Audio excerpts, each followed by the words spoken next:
नमस्कार, capital TV का खास शो 24 करण विपक्ष बेदम देख रहे हैं आप। मैं हूं आपके साथ पूजा। लोकसभा चुनाव के नतीजे आए अभी ज्यादा दिन हुए भी नहीं है कि बीजेपी अभी से ही आने वाले विधानसभा चुनाव की तैयारी में जुट गई है। 4 राज्यों में होने वाले विधानसभा चुनाव को देखते हुए प्रदेश चुनाव प्रभारी और सह प्रभारियों की नियुक्ति की गई है। लिस्ट के अनुसार हरियाणा विधानसभा चुनाव के लिए धर्मेंद्र प्रधान और विप्लव देव को प्रभारी बनाया गया है। महाराष्ट्र विधानसभा चुनाव के लिए भूपेंद्र यादव और अश्विनी वैष्णव को चुनाव प्रभारी बनाया गया। तो वहीं झारखंड विधानसभा चुनाव के लिए बीजेपी ने केंद्रीय कृषि मंत्री शिवराज सिंह चौहान और हेमंत बिस्वा शर्मा को जिम्मेदारी दी है। इसके अलावा जम्मू कश्मीर विधानसभा चुनाव के लिए जी किशन रेड्डी को प्रभारी बनाया गया। मतलब पूरी तैयारी के साथ बीजेपी चल रही है। पर विपक्ष को देखिए, विपक्ष इन दिनों ईवीएम पर सवाल खड़े कर रहा है। खटाखट गारंटी से परेशान कांग्रेस पार्टी ने ईवीएम मुद्दे को लपक लिया है। जमकर बयानबाजी हो रही है। तो आज बीजेपी का चुनावी मिशन और विपक्ष का जीरो मिशन, इसी पे चर्चा करेंगे। मेरे साथ स्टूडियो में मौजूद हैं कैपिटल टीवी के editor in chief doctor Manish Kumar और एग्जीक्यूटिव एडिटर राजीव जी। सर, आप दोनों का बहुत बहुत स्वागत है। धन्यवाद। अभी लोकसभा चुनाव के नतीजे आए तो महीने भी नहीं बीते हैं कि बीजेपी ने विधानसभा चुनाव की तैयारी कर ली है, पर विपक्ष में क्या चल रहा है? देखिए, विपक्ष में यही चल रहा है कि अब इनके होश ठिकाने आए। वैसे तो जब नतीजे आए तो ये लोग नाच रहे थे, कह रहे थे जीत गए जीत गए। ये कह रहे थे कि मोदी हार गए, मोदी के पास जनमत नहीं है, मोदी कमजोर हो गए। लेकिन जैसे जैसे समय बीतता जा रहा है इनको समझ में आ रहा है कि नहीं, ये तो हमारा गलत असेसमेंट हो गया। जो पहले मंत्री थे वो आज भी मंत्री हैं। जो 303 में बीजेपी के गृह मंत्री हो, प्रधानमंत्री हो, रक्षा मंत्री हो, विदेश मंत्री हो, फिनांस मिनिस्टर हो, रेल मिनिस्टर हो, एचआरडी मिनिस्टर हो, सारी चीजें वही है जी। तो भाई कमजोर कैसे हुए? डोभाल साहब की भी नियुक्ति हो गई और आज खबर आ गई कि भारतीय जनता पार्टी बहुत जल्द अपना स्पीकर भी बनाने जा रही है। तो 303 और 240 टेक्निकली कोई फर्क तो नजर नहीं आ रहा डिसीजन मेकिंग में। अब क्या किया जाए? तो भाई अब तो सोचना पड़ेगा कि भाई ये तो गड़बड़ हो गया। अब संसद के अंदर हंगामा करना है। संसद सत्र शुरू हो उसके पहले कुछ न कुछ तो हंगामा करना है। तो आपने क्या किया? आपने फेक न्यूज का सहारा लिया। कहा अमेरिका में पोर्टो रिको में चुनाव हुआ, वहाँ पे ईवीएम खराब हुआ, काउंटिंग में गड़बड़ हुई, तो वहाँ पे पेपर ट्रेल को जो वीवीपैट जिसको कहते हैं उसकी काउंटिंग हुई। उसके ऊपर एलन मस्क ने क्या कह दिया नहीं कह दिया बिना ये जाने समझे कि वो इंटरनेट बेस्ड जो है वो ईवीएम है, हिंदुस्तान का ईवीएम अलग है। लगे हुआ करने पता नहीं क्या आनंद मिलता है इन लोगों को झूठ बोलने से। फिर मिड डे वाले ने एक खबर छाप दी फर्जी। राहुल गांधी ने ट्वीट कर दिया कि देखिए अब पकड़ा गया, सबूत मिल गया। मिड डे ने छाप दिया। अरे पागल, एक दिन के बाद उसने माफी मांग ली।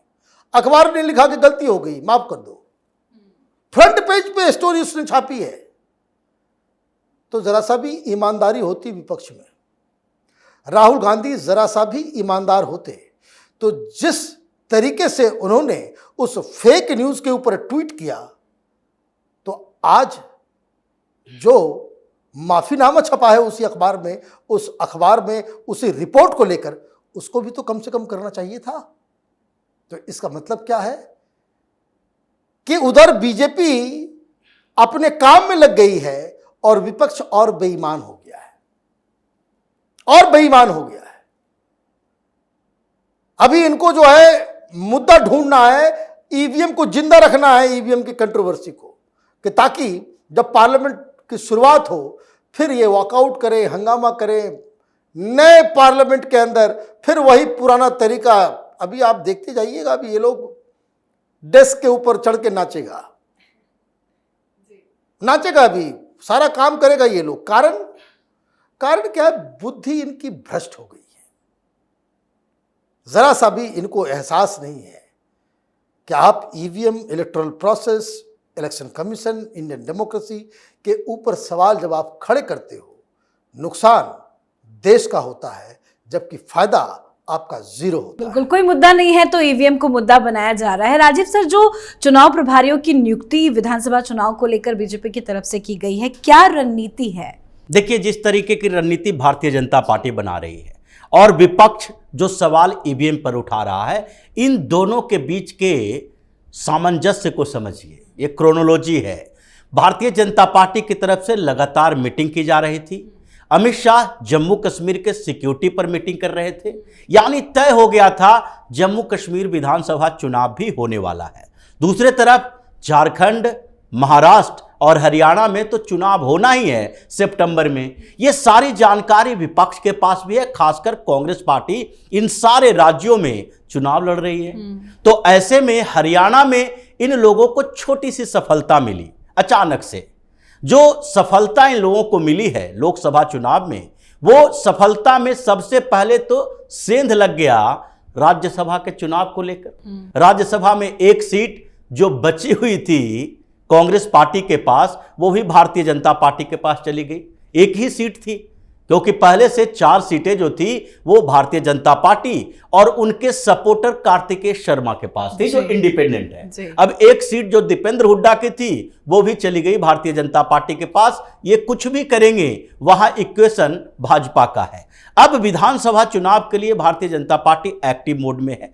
इन लोगों को यह पता है कि लोकसभा चुनाव में ये हम जो थोड़ी बहुत सफलता पाए हैं हरियाणा के अंदर, वो भारतीय जनता पार्टी ने 5 दिनों में लगभग जो मीटिंग चल रही है, कुछ कारण सामने आए हैं प्रत्याशियों को लेकर। 2 जगह पर भारतीय जनता पार्टी ने उन प्रत्याशियों को उतारा जो कांग्रेस से शामिल हुए थे भाजपा में। इन सारे मुद्दों पर चर्चा हो चुकी है। विधानसभा चुनाव के लिए तैयारी की जा रही है। अब विधानसभा में भी हमारा कुछ होने वाला नहीं है जी। तो फिर झारखंड में तो ऐसे ही मुश्किल में है कांग्रेस और जेएमएम की सरकार। वहां पर तो भारतीय जनता पार्टी सिर्फ यह देख रही है कि अब तो कुछ समय में चुनाव होना है। भाजपा ने झारखंड में बेहतर प्रदर्शन किया, लोकसभा चुनाव में भी, वहां भी इन लोगों की सरकार जाएगी। और महाराष्ट्र की जहां तक बात है, भारतीय जनता पार्टी पहले ही एक्टिव हो चुकी है, प्रभारी नियुक्ति कर चुकी है। और प्रभारी भी ऐसा नहीं है कि जिनको संगठन के स्तर पर कोई चुनौती का सामना करना पड़े। तो ऐसे में इन लोगों को लगने लगा अब ईवीएम को तो हमने लोकसभा चुनाव के बाद छोड़ दिया। लोकसभा चुनाव का परिणाम आया तो सारे ये जो ईवीएम पर सवाल उठाने वाले थे, चाहे अखिलेश यादव हो या राहुल गांधी, प्रेस कॉन्फ्रेंस कर करके बताने लगे कि देखो भाई, लोकतंत्र की जीत हुई है। इस बार तो लोगों ने भारतीय जनता पार्टी को नकार दिया, पीएम मोदी को नकार दिया, यानी कि आपको उस प्रोसेस से कोई दिक्कत नहीं थी। तत्काल अगर उस समय ईवीएम पर सवाल उठाते तो आपकी ऐसी बेइज्जती होती मीडिया वालों के सामने। वो सवाल उठा रहे थे आपके ऊपर कि क्या ईवीएम सही रहा, आपने इग्नोर कर दिया। आपने कहा नहीं, लोकतंत्र की बड़ी जीत हुई है, ईवीएम पर सवाल नहीं उठाया। लेकिन आगे के चुनावों के लिए क्या करेंगे? आगे के चुनाव में तो आपकी हार होने वाली है, यह आपने संकेत दे दिया ईवीएम पर फिर से सवाल उठा के कि यह मुद्दा सामने रखो। इसे अगर खत्म कर दिए तो जब जब भारतीय जनता पार्टी की जीत होगी, फिर हम ये नहीं कह सकते कि हम हार रहे हैं, हम कमजोर हो गए हैं। उस समय भी एक मुद्दा होना चाहिए ईवीएम का कि नहीं, इस बार ईवीएम में गड़बड़ी कर दी गई है, इसीलिए राहुल गांधी ने यह मुद्दा उठाया। कांग्रेस अब इस मुद्दे को फिर से जिंदा रखना चाहती है। चुनाव परिणाम अब दोबारा बदलने वाला तो नहीं है, इसलिए इन लोगों की स्थिति जो है वो दोमुहा सांप की तरह है। इनको लगता है चित भी मेरी पट भी मेरी। अगर हार भी गए हैं तो कहेंगे कि जीत गए हैं, अगर जीती हुई बाजी हार रहे हैं तो भी कहेंगे कि ईवीएम खराब हो चुका है। तो ये समस्या इनके संगठन को लेकर है। इसीलिए 99 सीटें जीतकर कांग्रेस इतना उल्लासित है कि जैसे लगता है 399 सीटें जीत ली है। अब इन लोगों का कुछ होने वाला नहीं है। आगे के चुनावों में देखिए, जैसे ही विधानसभा चुनाव का परिणाम आएगा, इनकी पार्टी के नेता फिर से भागना शुरू करेंगे और फिर इनकी पार्टियों में भगदड़ मच जाएगा। बिल्कुल। और जब पीएम मोदी को संसदीय दल का नेता चुना गया था तो नरेंद्र मोदी ने अपने भाषण में पूछा भी था कि मैं विपक्षी पार्टियों से पूछना चाहता हूं कि ये ईवीएम जिंदा है या मर गया। खैर, बयानबाजी तो होती रहेगी, लेकिन कांग्रेस पार्टी ने इलेक्शन कमीशन को एक पत्र भी लिखा है, शिकायत दर्ज कराई है कि जो खराब ईवीएम मशीनें हैं उसका डेटा जारी किया जाए। इतने दिनों के बाद ईवीएम को क्यों मुद्दा बनाया जा रहा, कोई खास वजह है क्या? देखिए, इररिस्पॉन्सिबल पार्टी है कांग्रेस। आदत तो देश के सामने एक बार इलेक्शन कमीशन इन तमाम लीडर्स, हर पार्टी के जो 10 प्रमुख पार्टियां हैं, 15 प्रमुख पार्टियां हैं, उनके साथ मिलके एक बार देश की जनता को सारा प्रोसेस समझा दें। खराब ईवीएम इस्तेमाल कौन करता है? खराब ईवीएम को सर्टिफाई कौन करता है कि यह खराब है? क्या इलेक्शन कमीशन अकेले करता है? नहीं। आपको कम से कम 4 बार पॉलिटिकल पार्टीज को यह मौका मिलता है कि वो ईवीएम को जांच परख ले, और अगर आपने उस वक्त ऑब्जेक्शन उठा दिया, वो इस्तेमाल नहीं हो सकता। और हर ईवीएम का अपना यूनिक नंबर है। ऐसा नहीं कि बिहार में किसी को खराब घोषित कर दिया तो उसको असम में भेज करके सही बन करके चला दोगे। नहीं, हर ईवीएम का अपना यूनिक नंबर है। चुनाव की घोषणा से पहले ही पॉलिटिकल पार्टीज को बुला करके उसकी जांच परख, एक एक मशीन को जांचा जाता है, सर्टिफाई किया जाता है। सेकेंड राउंड फिर होता है। थर्ड राउंड, जब आप ईवीएम के पास, जब वोटिंग से पहले एक मॉक वोटिंग होती है, जब आपके तमाम लोग वहां पे जाते हैं, जो पोलिंग एजेंट होते हैं, सवेरे सवेरे सब लोग अपना अपना एक एक वोट डालता है, वहां पे काउंटिंग हो जाती है। आप सैंग्विन हो जाते हैं कि नहीं ये ठीक है। वो लोग, हर पार्टी के जो पोलिंग एजेंट होते हैं, उस पर हस्ताक्षर करते हैं और उसके बाद वहां पे उसको सील किया जाता है।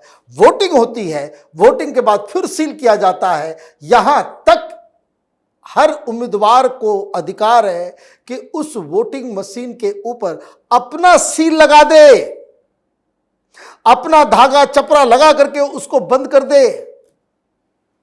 इतनी सारी चीजें हैं। जहां उसको ट्रांसपोर्ट करके रखा जाता है स्ट्रांग रूम में, स्ट्रांग रूम के बाहर हर पॉलिटिकल पार्टी के लिए जगह अलॉट किया जाता है कि 24/7 आप वहां पे निगरानी करें। कोई भी व्यक्ति अंदर नहीं जा सकता। ये किस बात के लिए पब्लिक को गुमराह कर रहे हैं? ये क्या है? वो गोबल्स वाली थ्योरी कि एक झूठ को 100 बार दोहराओगे, कई सारे लोग उसको सच मान लेंगे। इसी काम पे, इसी एजेंडे पे लगी हुई है कांग्रेस पार्टी। भारतीय जनता पार्टी तैयारी में लगी हुई है और ये अपने विनाश में लगे हुए हैं। उसका कारण भी आप समझ लीजिए। कांग्रेस पार्टी डिसओरिएंटेड हो चुकी है। राहुल गांधी के हाथ में कुछ नहीं आया तो उसको लगता है कि भाई पार्टी जाए भाड़ में, क्या लेना देना। भारतीय जनता पार्टी चुनाव मोड में चली गई, जहां जहां चुनाव होना है। और ये जो विपक्षी पार्टियों का जो पूरा जत्था है, भाई अभी झारखंड में चुनाव होना, हरियाणा में चुनाव होना, महाराष्ट्र में चुनाव होना, ममता बनर्जी को क्या लेना देना? वहां इसको क्या लेना देना? अखिलेश यादव को, केजरीवाल को क्या लेना देना? स्टालिन को क्या लेना देना? तो सब लोग अपने अपने स्ट्रेटजी अलग तरीके से बनाते हैं और इन लोग सब लोगों के साथ मिलके अपने पैर पे कुल्हाड़ी बनाने के, मारने के स्ट्रेटजी पे राहुल गांधी चलते हैं। तो इसलिए कोई एक्सपेक्टेशन मत रखिए। ये कांग्रेस पार्टी अभी 5 तारीख को जनता पूछेगी खटाखट गया कि नहीं। 5 तारीख का डेडलाइन दिया था और यही कांग्रेस पार्टी की बुद्धि की, क्योंकि क्या कह सकते हैं कि भाई उसको प्रणाम करना चाहिए कि भाई इतना भी मत करो कि 99 ला करके आप अगली बार 40 पे जाकर के लटक जाओ। लेकिन अगर कांग्रेस पार्टी जनता को गुमराह करेगी तो जनता के पास भी कई सवाल है जो लगातार हमारे पास भी आ रहे हैं कि अगर वाकई में ईवीएम खराब थी तो एनडीए को इतनी कम सीटें क्यों आई? अगर वाकई में ईवीएम खराब थी तो राहुल गांधी वायनाड और रायबरेली दोनों से कैसे जीत गए? अगर ईवीएम खराब थी तो अयोध्या में बीजेपी की ऐसी हार क्यों हो गई? ऐसे कई सवाल जो उठ रहे हैं। बिल्कुल उठना चाहिए, क्योंकि राहुल गांधी का प्रोसेसर खराब है। अगर देखा जाए, खराब की बात करते हैं कि ईवीएम मशीन सही थी, ईवीएम उसके बाद चुनाव के समय कई जगहों पर, कुछ जगहों पर होता है कि ईवीएम खराब हो जाती है, ईवीएम खराब हो गई उसे बदल दिया जाता है। लेकिन अगर व्यक्ति के अंदर इतना दोष होने के बाद भी एक्सेप्टेंस हो जाती है तो मशीन के अंदर क्या दोष नहीं हो सकता? राहुल गांधी को लोगों ने 2014 से रिजेक्ट करना शुरू किया। 2014 में कितनी सीटें थी कांग्रेस के पास? कांग्रेस के पास जितनी सीटें थी उतनी तो रीजनल पार्टियों के पास थी। तो उस समय कांग्रेस के नेता राहुल गांधी को ही माना जा रहा था, उस समय भी लोगों ने रिजेक्ट कर दिया। तो कांग्रेस के अंदर ये होना चाहिए, ये मशीन खराब हो चुका है, ये व्यक्ति खराब हो चुका है, इसको रिजेक्ट करो। नहीं करेंगे, फिर सेलेक्ट कर लिया। 2019 में रिजेक्शन हुई, फिर सेलेक्ट कर दिया। 2024 में फिर रिजेक्ट किया गया, तो भी ये मान रहे हैं कि दोनों जो चुनाव हुए थे उन दोनों को मिलाकर जितनी सीटें आई थी उतनी सीटें तो तीसरे चुनाव में ले आए। अब इन तीनों चुनाव में जितने सीट मिली है उसके लिए इंतजार करना है 2029 का। भारतीय जनता पार्टी जिस तरीके से मंथन करने लगी है, वहां पर चर्चा चल रही है, अलग अलग मीटिंग बुलाई जा रही है कि जहां जहां हमने मिस्टेक किया, गलतियां की है, उन गलतियों को सुधार लो। और इतनी जल्दी ये सारी चीजें सामने आई है, कांग्रेस इस बात को समझ ही नहीं पा रही है, क्योंकि राहुल गांधी तो अंडरग्राउंड हो चुके हैं। वो तो मातम मना रहे हैं अब इस बात का, जैसे ही ध्यान खुला कि नहीं 99 जो है वो 240 से ज्यादा नहीं है, ये कम ही माना जाता है। तो उसके बाद ये इस मोड में आ गए कि अब छवि खराब करने की कोशिश करो। लेकिन ये सारी चीजें लोगों ने समझ लिया। अब आगे के तत्काल होने वाले विधानसभा चुनावों में लोग इसका जवाब देंगे कि राहुल गांधी का प्रोसेसर खराब है या फिर ईवीएम खराब है। जी बिल्कुल, बहुत बहुत धन्यवाद सर आप दोनों का। धन्यवाद। तो भारतीय जनता पार्टी चुनावी मोड में आ गई है। आगामी विधानसभा चुनाव को देखते हुए पार्टी ने तैयारी भी शुरू कर दी है। साल के अंत में विधानसभा चुनाव होने हैं। हरियाणा, महाराष्ट्र, झारखंड और केंद्र शासित प्रदेश जम्मू कश्मीर में होने वाले विधानसभा चुनाव के लिए चुनाव प्रभारी की नियुक्ति भी कर दी गई है। हर राज्य में मजबूत पकड़ बनाने की बीजेपी की तैयारी है, पर विपक्ष ईवीएम का रोना ही रो रहा है। इस पर आप अपनी राय कमेंट कर लिखें। देखते रहिए कैपिटल टीवी। नमस्कार।